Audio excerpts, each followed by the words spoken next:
পশ্চিম মেদিনীপুরের শালবনী ব্লকের তিলখোলার বাসিন্দা মৌসুমী মুর্মু। বাড়িতে মৌসুমীরা দুই বোন এবং এক ভাই। মৌসুমীর দিদি মৌমিতা একসময় ফুটবল খেলেছে। দাদা সুব্রত বর্তমানে একাধিক দলে নিজের জায়গা করে নিয়েছে। মৌসুমী ছোট থেকেই শখ ফুটবলের প্রতি। ফুটবল পায়ে শুরু তার লড়াই। মূলত জঙ্গলমহল থেকে বড় হয়ে ওঠে মৌসুমীর খেলাধুলোর চর্চা ছোট থেকেই। সে মাত্র ষষ্ঠ শ্রেণী থেকে তার ফুটবলের স্কিল শুরু করে। মৌসুমীর বাবা চাষি মানুষ, মা সামান্য গৃহবধূ। অভাবে সংসারে বড় হয়ে ওঠা মৌসুমী ইস্ট বেঙ্গল জার্সিতে কন্যাশ্রী কাপ খেলেছে।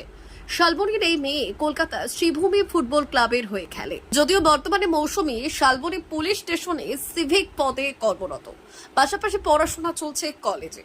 এই 10ই জুলাই মায়ানমারে আয়োজিত ফিফা আন্তর্জাতিক প্রদর্শনী ফুটবল ম্যাচে ভারতের হয়ে 24 জনের একটি দল গিয়েছে, যাদের মধ্যে রয়েছে মৌসুমী। মূলত সে দলে মিডফিল্ডার হিসেবে তিনি তার কর্তৃত্ব দেখাবে।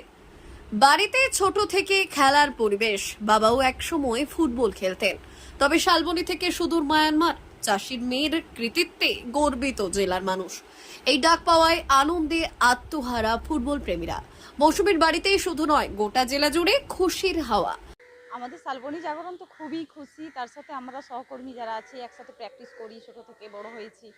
এখন যে আমাদের ইন্ডিয়ান টিমের হয়ে খেলতে গেছে, এটাই আমাদের অনেক পাওয়ার।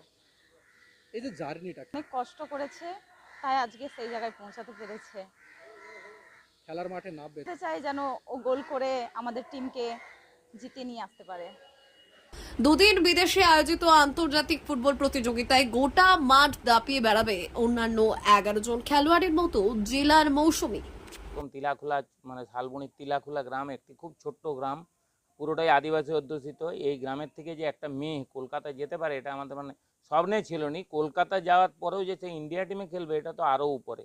কলকাতা যাওয়াটাই আমাদের কাছে অলিক ছিল। একটা সময় আমাদের এখানে আরও ভালো ভালো অনেক ফুটবলার হয়েছিল, কিন্তু কলকাতায় যেতে পারতো না। যে মৌসুমী যাই কলকাতায় যে আজকে ইন্ডিয়া টিমে খেলতে গেছে মায়ানমার, এটা এর থেকে আনন্দ মানে আমাদের কাছে আর কিছু নাই। যেমন ফার্স্ট মানে মাঠে যে যেমন নামতে পারে, খেলাধুলা একটু ভালোভাবে পারফরমেন্স করলে আমাদের আবার একটু গর্ববোধ হয় মা বাবার দিক থেকে।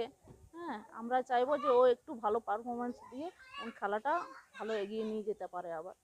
D news, Salboni.